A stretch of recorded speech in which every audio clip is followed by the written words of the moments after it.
Gracias, aquí de vuelta con el contenido de Diálogo Urgente a través de EN Televisión, dando las gracias a las personas que nos acompañan. Nos acompañan también aquí en este Diálogo Urgente con el senador hasta ahorita, hasta el 16. Así es. Senador por el Partido de la Liberación Dominicana en la provincia Barahona. Buenos días, José del Castillo Sabiñón. Bueno, muy buenos días a ustedes y sobre todo los que los siguen esta mañana. Un placer compartir aquí. Y ciertamente ya unos días en la curul. ¿Usted está como así, como que llegue ese día? Sí, claro. ¿No? ¿Se siente incómodo en casa? No, incómodo no, pero así? Ya uno siente como que no, eso es de otra persona y que uno lo que quiere es entregar ya para dedicarse a su actividad y bueno, desarrollar las acciones que nos hemos propuesto ya a partir del 16 de agosto. ¿Y qué podemos decir de su legado desde el Congreso? Mira, yo decía hace unos días que nos aprovechamos la última sesión de la primera legislatura, de la segunda legislatura ordinaria del año para despedirnos los senadores que cesamos, que creo que son 18 senadores que salen del Senado en esta ocasión. Yo decía que sentía que mi desempeño como senador de la provincia de Barahona se concentró mucho en la parte de representación y fiscalización. Que dicho sea de paso, en el caso de esta última función legislativa que le otorga a los congresistas la Constitución de la República Dominicana, es la que menos se ha desarrollado. La de fiscalización. La de fiscalización y control. Por razones obvias. Nada más había que escuchar al presidente de la República ayer decir que hay de aquel, so pena de, prácticamente diciéndole al Congreso que se supone que es otro poder del Estado, se supone, porque aquí en este país impera un hiperpresidencialismo y una influencia del Ejecutivo muy marcada en el Congreso Nacional, y el Congreso, al parecer, seguirá siendo a partir de este periodo, un sello gomígrafo del Poder Ejecutivo, o por lo menos en la expresión que utilizó el presidente ayer, así se evidenciaba. Y nosotros... ¿Fue imprudente esa...? Me parece que se le fue un poquito la mano, claro, porque hay que guardar la forma. Sabemos que en este país, y sobre todo ante un Congreso controlado absolutamente por el PRM, el pasado y el que viene mucho más, porque incrementaron la representación de congresistas del partido de gobierno, sabemos que la influencia del Ejecutivo es determinante. Pero yo pienso que en la democracia, para que haya se sienta y se vea que realmente vivimos en una democracia institucionalizada, hay que tratar de guardar un poquito las formas. Uno de los fundamentos del sistema democrático republicano dominicano es la división de los poderes. Y el poder más plural, porque es el de mayor representación, es el Congreso Nacional. Y por eso se llama el primer poder del Estado. Así que yo pienso que, y sobre todo constituido en Asamblea Nacional, que para una revisión constitucional es el que detenta todo el poder en ese proceso. Y yo pienso que se debe guardar un poco la forma. Pero bueno, se dijo lo que se dijo. Volviendo a tu pregunta, me enfoqué básicamente en la representación de los temas de la provincia de Barahona, en la parte de fiscalización y control, en los temas relativos a Monte Grande. Yo pienso que jugamos un papel determinante en facilitar los elementos que se habían planteado para la terminación, por lo menos de la segunda fase de la construcción de la obra múltiple de Monte Grande, que es la obra de mayor impacto socioeconómico para la región Enriquillo. La primera fase se terminó en el gobierno del PLD, que fue la rehabilitación de Sabana Yegua. Se inició porque se había perdido el financiamiento, por razones que muchos de ustedes conocen, la situación en Brasil, con los escándalos de corrupción y las empresas constructoras. Perdimos el financiamiento del Banco de Exportaciones brasileño y se logró de nuevo obtener el financiamiento del Banco Centroamericano de Inversiones. En el 2018 financió una partida de $260 millones Con eso se inició el embalse y se logró terminar en este periodo de gobierno, a pesar de muchas dificultades con la empresa constructora. Y se aprobó un segundo préstamo de 237 millones de dólares para terminar los componentes. Los componentes, evidentemente, que es lo que permite que esa presa sea operativa y sea realmente una presa múltiple. Estamos hablando de los canales del margen derecho e izquierdo, que es por donde saldría el agua de la presa, porque hasta ahora lo que tenemos es un embalse, que serviría básicamente para el control de inundaciones solamente. La línea del acueducto de la región suroeste, el acueducto Azuro, para mejorar el suministro de agua potable y la generación hidroeléctrica, más otros elementos que están planteados que mejoraría la parte de riego, como la rehabilitación del dique Santana. O sea que estos elementos son fundamentales, porque ahora yo he dicho en muchas ocasiones, he utilizado esta figura, tenemos un vehículo nuevo en 4 bloques y motor, es decir... la mejor gráfica, sí, la mejor sí, gráfica. Claro, porque entonces nosotros seguimos una labor que habían desarrollado legisladores de la región suroeste del pasado, no solo el pasado cuatrenio, sino más atrás incluso, y hicimos mucho énfasis en esto. Igual presentamos proyectos que tienen que ver con el tema de Barahona. En la gestión del agua, a partir precisamente del tema de Monte Grande, presentamos el proyecto de crear la Corporación de Acueducto de Barahona para desconcentrar la gestión de los acueductos de la provincia. Presentamos el proyecto de ley que modifica la ley que crea el Consejo Ecoturístico de Barahona para dotarlo de nuevos recursos. Presentamos una ley para el incentivo y el fomento de la artesanía, sobre todo por el tema del larimar. El larimar es el elemento singular no solo de Barahona, sino del país en términos de minería. Me diría Ramón Albuquerque que no es aquí el único lugar donde se produce la pectolita, pero con esta tonalidad azul turquesa, pues Barahona tiene ese elemento único y que ha convertido el larimar en la piedra nacional. Igual en el tema de pequeña minería desarrollamos una iniciativa que está en el Congreso Nacional. Lo que yo aspiro es que el senador Ayala, electo, que me releva, pues le dé continuidad a estos proyectos y otros que evidentemente requiere la provincia de Barahona. Por parte del gobierno central, ¿satisfecho con obras con obras en avance, en promesa? Yo he dicho, y que me desmientan, que Barahona no tuvo en esta primera gestión del presidente Abinader, veremos, ojalá en la segunda esto cambie, no tuvo la atención que requiere una provincia que acusa a niveles importantes de pobreza, la 7ª provincia más pobre del país, requiere de múltiples obras de infraestructura para su desarrollo. Se habló inicialmente de la remodelación del puerto, incluyendo un puerto de cruceros, a 4 años más o menos de ese anuncio, no hay puerto de cruceros. Hay un proceso de construcción que uno pensaría, pero de ahí no solo a tener un puerto de cruceros construido, que hay que ver lo que es Cabo Rojo, para tú saber lo que es un puerto de cruceros. No es solamente remozar, que no se ha hecho, se está en un proceso, remozar, digamos, la infraestructura de atraque de un barco que pueda venir en algún momento.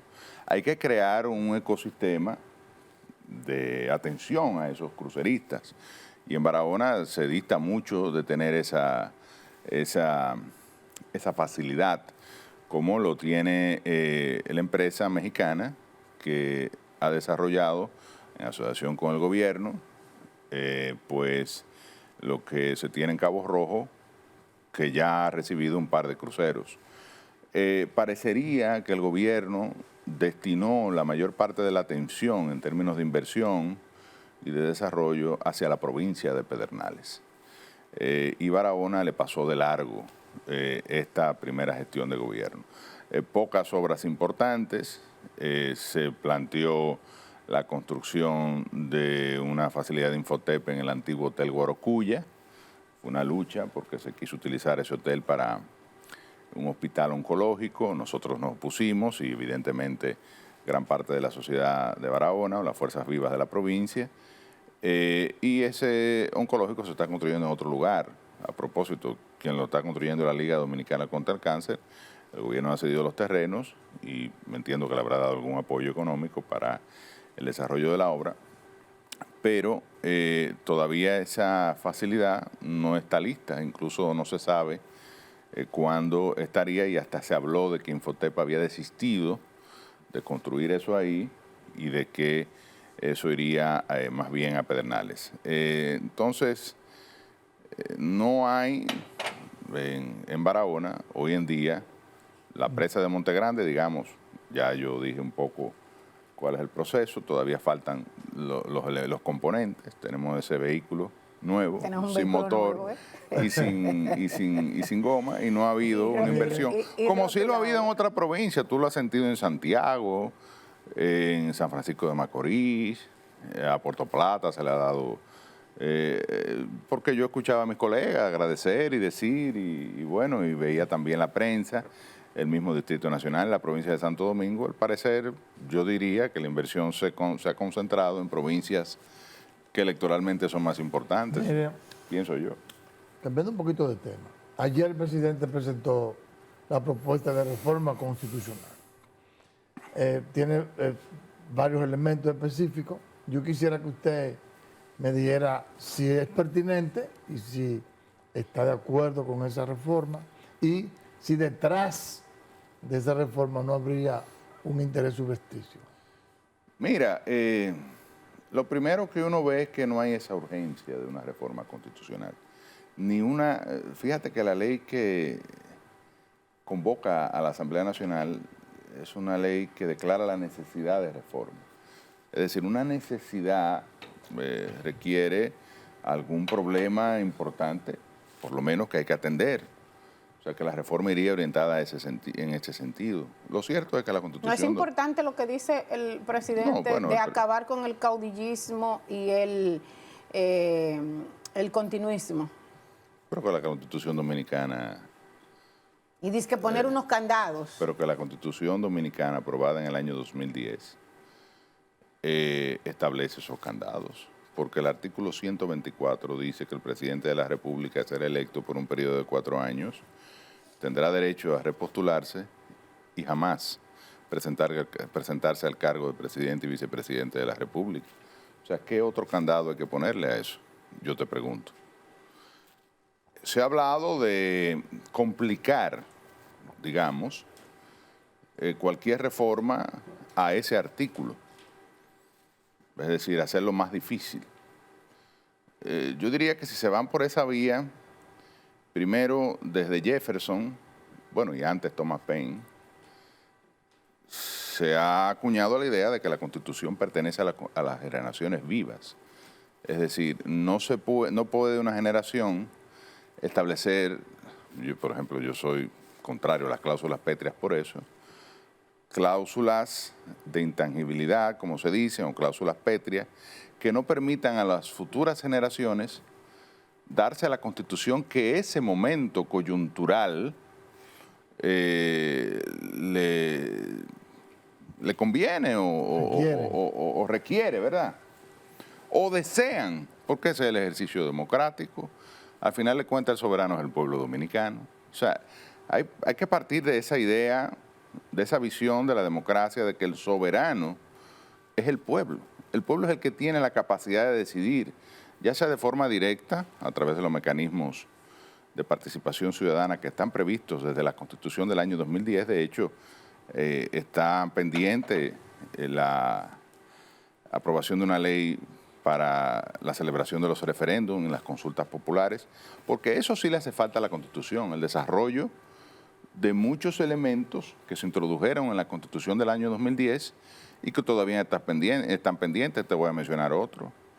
La facultad de fiscalización y control requiere de una ley de acuerdo al artículo 115 para que el Congreso pueda ejercer esa función que en otros países es tan importante. Tú ves en Estados Unidos como, a pesar de tener un presidente que está evidentemente limitado, el sistema funciona de tal suerte que la capacidad de chequeo y de balance y de contrabalance entre el Congreso y el Ejecutivo permite que el sistema siga caminando. Ahí no se ha producido una crisis, salvo que, bueno, ya no va a ser el candidato y en noviembre será escogido o Donald Trump o Kamala Harris. Entonces, yo pienso que a la Constitución Dominicana lo que hay más que reformarla es desarrollarla. Y todo el mundo reconoce, incluso especialistas internacionales, que la Constitución del año 2010 es una de las más avanzadas del mundo, porque entra dentro del marco del neoconstitucionalismo. Fue una Constitución que recibió un apoyo popular importante, partió de una consulta nacional, no de un canal de WhatsApp donde... Ahí se hizo una encuesta a través del canal de WhatsApp.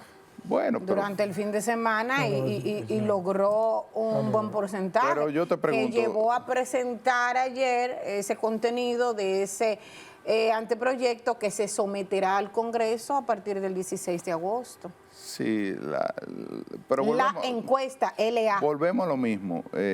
Primero, se hace a través de un canal de WhatsApp del propio presidente. Habría que ver la certeza científica que tendría este método en términos de representación de una buena proporción de la población, suficiente para que se diga que la Constitución tiene el respaldo popular, o sea, la reforma constitucional tendría respaldo popular. Y segundo, hay que ver y explicarle a la población si realmente son necesarios estos elementos. El del candado yo pienso que está en el artículo 124, que se basta por sí mismo. Si se introducen modificaciones que impliquen que en los procedimientos de reforma sea más difícil modificar ese artículo, eso tiene que ir a un referéndum aprobatorio. Ahí sí sabremos que se debe hacer de conformidad con lo que establece la Constitución, debe participar por lo menos el 30% del padrón electoral y sabremos si la población entiende que hay que establecer un candado adicional. Si se hace por esa vía. Ahora, si se introducen unos transitorios afectando... es decir, yo le pregunto al presidente, le preguntaría al presidente Abinader, ¿por qué hay que poner un transitorio para decir que no se va a reelegir en el año 2028 si ya la Constitución no se lo permite? ¿Cuál es el elemento que afecta? Y al final yo te diría algo, vuelvo a lo inicial. Hay que entender que la Asamblea es soberana, en mi opinión. O sea, cuando se abre el proceso de reforma, para los temas que están establecidos en la ley de convocatoria, incluso, aquí se han hecho muchas reformas que la ley de convocatoria establece los temas para los cuales fue convocado el Congreso y el Congreso se extralimita, o sea, sí. Y eso habría que ver ahora con el organismo de control, que es el Tribunal Constitucional, si realmente eso es constitucional o no, porque la reforma, la Asamblea es soberana en el marco la Asamblea puede, en el marco de esa convocatoria para estos temas, hacer lo que le dé la gana, porque es al poder constituido, llamado Asamblea Constituyente, que es la reunión de los senadores y diputados electos por el soberano, al que le corresponde producir esa reforma en los términos que la discusión en la Asamblea genere. Le pregunto, la propuesta de que la designación del procurador sea a través del Consejo Nacional de la Magistratura, ¿cómo usted lo ve? Pero yo te pregunto, ¿cuál es la independencia que eso garantiza cuando el presidente de la República actualmente tiene, y ha sucedido en las últimas elecciones, porque la gente en este país, como hay poca cultura democrática, lo ideal sería, bueno, y el mismo proceso político del sistema como está configurado, lo ideal sería que tú tuvieras un presidente de un partido y un Congreso que equilibre. Eso es lo ideal, digo, para que haya balance. O por lo menos con mayoría en una de las cámaras, como sucede en muchas ocasiones en Estados Unidos. Pero darle el poder absoluto, que es lo que se ha hecho, no solamente ahora con el PRM, se hizo múltiples ocasiones en los gobiernos del PLD también. Dar el control absoluto del Congreso y el Ejecutivo a un solo partido, pues genera este tipo de situaciones. Y el control, en este caso, en el órgano Consejo Nacional de la Magistratura, porque el presidente está él, ¿verdad? Tendría el presidente del Senado y el de la Cámara de Diputados. Al Procurador General de la República, que regularmente, yo soy de opinión que debe salir del Consejo, pero bueno, regularmente estaría alineado con lo que el presidente de la República, ya ahí prácticamente tiene mayoría. El control. Entonces, ¿cuál es la independencia que se garantiza con esto? ¿Y la reducción de los legisladores, del número de legisladores? Mira, eso se podría hacer, habría que discutirlo, ¿verdad? La mecánica que hay ahora es una representación proporcional que ha sido congelada. Es decir, a pesar de que la población ha venido creciendo, se estableció en la reforma del 2010 que se mantenga el número actual de diputados, que son 178, más los 7 del exterior, más los diputados nacionales, llega a 190 diputados. El asunto, bueno, es que disminuir en 53 diputados, ¿no? Bueno, puede ser, pero yo sí discutiría si en la República Dominicana, que es un estado unitario, no federal, es válido el modelo bicameral. Eso sí yo lo discutiría. Por un lado, el modelo bicameral garantiza una mayor, teóricamente, calidad de la discusión de la ley, de la formación de la ley, porque hay dos cámaras que estudian el mismo proyecto y una puede corregir el error de la otra. Sin embargo, a mí me parece que en el caso de la República Dominicana, que es un país pequeño, un estado unitario no federal, el modelo unicameral es el que debió haberse establecido. Dicho esto, hay que reconocer que hay una tradición bicameral ya de muchos años. Ha habido congreso unicameral en el siglo XIX en la República Dominicana, o sea que hay experiencia, pero lo que más ha imperado en el caso nuestro es un congreso de un Senado y una Cámara de Diputados. Pero eso sí sería un planteamiento interesante, establecer una Asamblea Nacional o una Cámara de Diputados, digo yo, porque evidentemente que si se va, o sea, se transita a un congreso unicameral, lo ideal es que sea un congreso con una representación proporcional por circunscripción electoral o por provincia.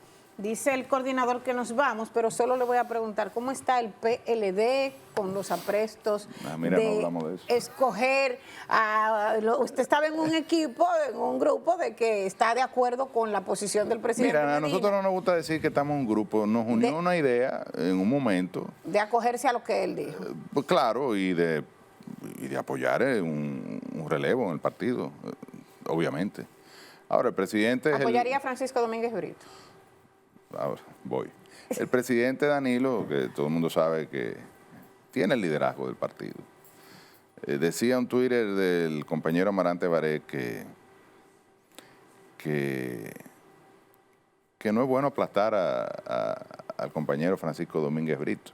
Ahora yo te digo, si Danilo se propone continuar en la presidencia del partido, él va a seguir siendo el presidente del partido.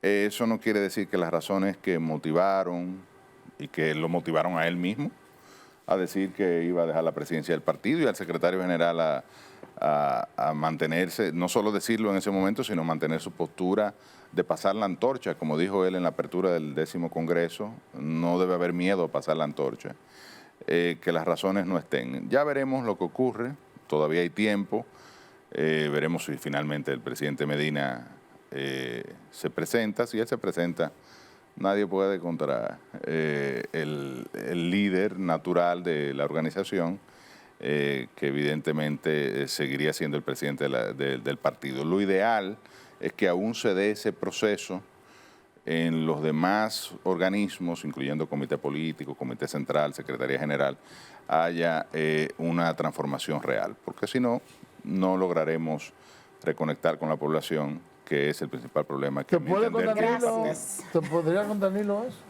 Ya yo te dije. Gracias.